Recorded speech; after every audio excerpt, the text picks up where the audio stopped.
오늘 레위기 16장은 대속죄일에 대한 이야기와 그리고 그때 하나님 앞에 드리는 그 아론을 위해서 드리는 그 제사에 대한 부분입니다.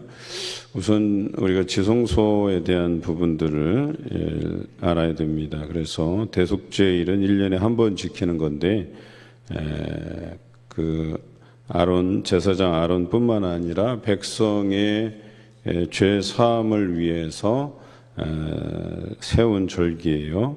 그러니까 모든 백성의 죄를 하나님 앞에 고하고 해결받는 대속죄일이다라고 하는 것이죠. 그리고 앞에 우리가 본 바와 같이 부정한 것들을 정하게 하기 위해서는 하나님께 반드시 드려야 되는 제사가 속죄제와 번제라고 말씀을 드렸습니다. 똑같이 아론이 그 성소에 들어가려면 반드시 그 속죄제와 번제를 드려야 됐고, 특히나 대제사장만 들어갈 수 있었는데 그 대제사장이 반드시 성소로 들어가기 위해서는 거룩한 세마포로 만든 속옷, 속바지, 띠, 관 이런 것들을 착용해야 된다 그랬어요. 원래 대제사장의 옷은 되게 화려한데 그 화려한 옷을 입지 아니하고 세마포로 만든 모든 속옷, 또 속바지, 또 띠, 관 이 모든 것들을 세마포로 만들어서 입고 들어갈 것에 대해서 이야기하죠. 그리고 그 옷을 착용하기 전에 반드시 물로 몸을 씻을 것에 대해서 이야기합니다. 그러니까 완전히 정결한 모습으로, 거룩한 모습으로 하나님 앞에 나가야 된다는 것이죠. 회막은 구분이 돼 있다 그랬어요. 그래서 그 성소 안에 휘장이 쳐져 있어서 그 휘장 안쪽으로는 법궤와 지성소는 예전에 분들은 시은좌라고도 불렀죠. 이제 한문으로 해서 시은좌가 뭐예요? 베풀시 은혜 은자에서 은혜를 베푸는 자리. 그러니까 은혜를 베푸는 자리. 그러니까 하나님의 임재가 나타나서 우리에게 은혜를 베푸는 자리 이런 뜻이에요. 법궤는 시은좌 즉 그 지성소의 위치는 법궤가 있으면 법궤 위에 두 그룹이 마주보고 있고 그 두 그룹 사이에서 하나님의 임재가 나타난다. 뭐 이런 거죠. 그리고 법궤 안에는 우리가 잘 알듯이 세 가지가 들어가 있다 그랬어요. 그 모세가 받은 두 돌판, 십계명 두 돌판, 그다음에 만나를 담은 항아리, 그리고 아론의 쌍난 지팡이가 그 안에 들어가 있다. 그러니까 이스라엘 역사를 기억함이라고 하는 거죠. 그런데 오늘 여기 보니까 중요한 게 그 제물이에요. 제물. 그래서 우선은 준비해야 될 아론이 준비해야 될 것이 이스라엘 회중의 속죄 제물로 삼기 위하여 순염소 2마리와 번제물로 삼기 위해서 순양 1마리를 가져간다 그랬어요. 그리고 먼저 아론 자신을 위한 속죄제의 제물은 숫송아지를 드린다 그랬어요. 그러니까 속죄 제물의 특징은 특히 아론과 같은 지도자급은 숫송아지 무조건, 그리고 두 염소를 가지고 회막문에 두고 두 염소를 위하여 제비 뽑되 한 제비는 여호와를 위하고 한 제비는 아사셀을 위하여 한다 그랬어요. 그래서 하나는 속죄 제물로 여호와를 위하여 드리고 아사셀을 위해서는 광야로 내보낸다, 이렇게 살려서 내보낸다 이렇게 되어 있어요. 오늘날 이 아사셀 염소에 대한 해석이 분분해요. 어떤 사람은 이걸 악한 것, 사단의 것으로 해석하기도 하고, 어떤 사람은 또 이것을 예수 그리스도를 상징하는 염소로 보기도 해요. 이것이 옳다 저것이 옳다 하기가 어려워요. 단 이제 저 같은 경우는 이제 아사셀의 운명이 어떻게 되냐면 광야로 산채로 내보내면 들 짐승에게 먹혀버리거나 아니면 절벽에서 떨어져 죽거나 이 두 가지예요. 그래서 이제 일반적인 신학적인 해석은 이 아사셀 염소가 예수 그리스도를 상징한다. 그래서 그가 그러니까 사람들에게, 악한 사람들에게 내몰려져서 십자가에 죽게 된다. 그 죽게 됨을 인하여서 뭐 이렇게 사람들을 대속하는 의미가 된다. 뭐 이런 예수 그리스도의 그 십자가의 죽음과 아사셀 염소를 비교하기도 해요. 근데 이것도 정확한 해석은 아닙니다. 그래서 여러분들이 혹시라도 아사셀 염소를 위해서 해석할 때는 무리하게 해석하는 것보다는 그런 이렇게 저렇게 반대되는 의미에서 굉장히 극명하게 갈려져서 해석한다는 것을 좀 아시고, 그래서 대체적으로 이 부분을 이런 식으로 무리하게 해석하기보다는 그래서 이 대속제일에 그 두 염소를 하나님께 하나는 바치고 하나는 광야로 살려보낸다. 이 정도만 이해하시면 좋겠다 하는 생각이 듭니다. 자, 그런데 오늘 16장 1절의 시작은 아론의 두 아들이 여호와 앞에 나아가다가 죽었다 그랬어요. 그러고 나서 2절의 말씀에 뭐예요? 속죄소 앞에 아무 때나 들어오지 말라. 그러니까 이 아론의 두 아들이 어떤 거예요? 아마도 지성소에 다가가다가 죽임을 당했을 것이라고 보는 거죠. 그래서 그 속죄소 안에는 아무 때나 그리고 아무나 들어가서도 안 된다. 이렇게 되는 거예요. 무조건 대제사장만이 1년에 한 번 백성의 죄를 속하기 위해서 들어가는데, 먼저 대제사장인 아론부터 먼저 자기를 속하고 속죄제물을 드리고 그러고 나서 들어가는데, 거기에는 까다로운 규정이 있는 거예요. 세마포로 만든 제사장의 복장을 입고 들어가게끔 돼 있다. 그리고 제사장의 복장에 대한 해석은 4절에 나와 있습니다. 거룩한 옷이라 그랬어요. 그러니까 우선은 하나님 앞에 나아가는데 거룩하게 나가야 된다. 이거예요. 거룩함.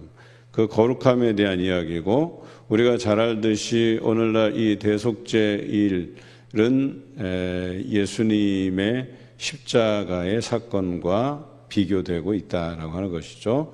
그래서 예수님께서 죽으시고 부활하신 후에 그 빈무덤에 뭐가 남겨져 있어요? 세마포 옷이 남겨져 있었잖아요. 그러니까 그것이 다 의미하는 바가 있다는 거예요. 그래서 세마포로 그 옷을 지어 입고 들어간 것은 우선 거룩한 것, 그리고 또 하나는 화려하게 치장되지 않고 아무런 어떤 문양이나 뭐 이런 것이 들어가 있지 않은 순수한 흰옷, 그것에 대한 이야기예요. 그러니까 우리가 그리스도의 사람들을 상징할 때 흰옷 입은, 또 뭐 천사도 마찬가지고 그리스도의 성도들도 마찬가지고, 이 흰색 옷에 대한 이야기들이 성경에 종종 등장하죠. 그래서 오늘 여기 보면 세마포 옷은 거룩함과 겸손함을 의미한다. 화려하지 않는 그 겸손함을 상징한다. 또 이것이 예수 그리스도를 상징하기 때문에, 또 대속죄일이라는 날은 제사장이 제물을 드림으로 인해서 백성의 죄를 해결하는 날이라고 했어요. 그러면 오늘날에는 이 새 언약에는 예수 그리스도께서 피 흘리심을 통해서 우리의 죄를 속한다라고 하는 이 대속죄일과 이렇게 견주어서 해석된다라고 하는 부분을 여러분 기억하시면 좋겠습니다. 자, 그리고 중요한 사건은 예수 그리스도의 죽음과 더불어서 일어난 사건이 그 지성소를 구분하는 휘장이 위에서부터 아래로 찢어진 사건을 기억하실 거예요. 그래서 그것으로 인해서 이제는 대제사장만이 하나님 앞에 나아가는 것이 아니라 백성들도 하나님 앞에 자유롭게 나갈 수 있게 되었다는 거예요. 전에 한번 제가 이것을 설명하면서 그렇다고 해서 아무런 준비 없이 막 가란 이야기가 아니라고 말씀드렸어요. 지성소에 나아가는 대제사장의 심정처럼 나아가야 된다 그랬어요. 우리를 깨끗게 하고, 그리고 여기 세마포 속옷을 입은 것은 지금으로 해석하면 예수 그리스도로 옷 입는다, 이렇게 제가 표현을 드렸어요. 그래서 예수 그리스도께서 우리에게 주신 그 삶을 살아내고 하나님 앞에 거룩함으로, 겸손함으로 그리스도로 옷 입고 그렇게 하나님 앞에 나아갈 것에 대한 이야기를 말씀드렸을 거예요. 마찬가지로 오늘 하나님 앞에 나오는 우리가, 제가 주일에도 어제였나요? 하나님 앞에 나아갈 때 뭐 슬리퍼 막 신고 트레이닝복 입고 대충 아무렇게나 해서 나가는 게 아니라고 제가 말씀드렸어요. 반드시 이렇게 하나님 앞에 나아갈 때는 거룩함, 겸손함, 그리스도로 옷 입음. 그러니까 우리를 하나님 앞에 깨끗하게 구별하여서 그런 인생을 살아가면서 하나님 앞에 겸손하게 서야 된다. 이렇게 말씀을 드렸잖아요. 이것이 바로 대속죄일에 나아가는 대제사장의 그런 자세처럼 우리도 오늘날 예수 그리스도의 공로로 그 보혈의 공로로 인하여서 하나님 앞에 나아갈 수 있게 되었는데 똑같이 대제사장 아론의 입장처럼 그렇게 거룩한 옷을 입고 하나님 앞에 겸손하게 나아가야 된다라고 하는 것을 오늘 말씀을 묵상하면서 마치겠습니다. 오늘 저는 이 말씀이 이 레위기 전체의 가장 핵심적인 내용으로 보는 겁니다. 그래서 이것이 예수 그리스도와 상당히 관련된 말씀이기 때문에 대단히 중요한 말씀이다 이렇게 말씀을 드려요. 오늘 우리도 예수 그리스도를 본받아서 특히나 그 예수 그리스도의 보혈의 공로를 의지해야 되겠다 하는 생각이 들어요. 이것은 또 무엇과 연결되어 있냐면 유월절의 그 절기와 상당히 닮아 있어요. 우리 유월절의 그 기원이 뭐예요? 10번째 장자의 죽음 때에 죽음의 사자가 온 지역을 덮는데 이스라엘 진영에는 그 피를 발라서 문설주에 발라서 죽음의 사자가 넘어가도록 했다 그랬잖아요. 그래서 유월 넘어가다 이런 뜻이잖아요. 그래서 애굽의 장자와 처음 난 새끼들이 다 죽었을 때도 이스라엘은 보존됐다는 거잖아요.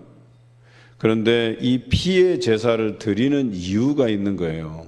대속죄일에 이 피의 제사가 의미하는 것은 그 법궤 안에 기록된 그 십계명 돌판 율법이 있고 그리고 그 위에 지성소에 하나님의 임재가 나타나는데 거기에서 피를 발라서 그 피의 효과가 뭐예요?